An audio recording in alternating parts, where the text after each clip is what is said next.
3 বছর বয়সে এটা আমার মা। 6 বছর বয়সে আমি ওর মাকে অনেক ভালোবাসি। 10 বছর বয়সে আমার মাটা কেমন জানি। 16 বছর বয়সে আমাকে একটু একা থাকতে দাও। 18 বছর বয়সে দূর, এই বাড়িতে থাকবই না। 25 বছর বয়সে মা তুমি তখন ঠিক বলেছিলে।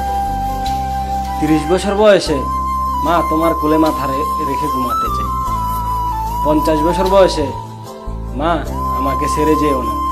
70 বছর বয়সে সবকিছুর বিনিময়ে যদি মাকে আবার ফিরিয়ে আনতে পারতাম, তাহলে আর কোনোদিনও কষ্ট দিতাম না। তাই সময় থাকতে মাকে ভালোবাসুন। এই পৃথিবীতে মায়ের মতো কেউ নেই। ভালোবাসি মা, তোমায় অনেক ভালোবাসি।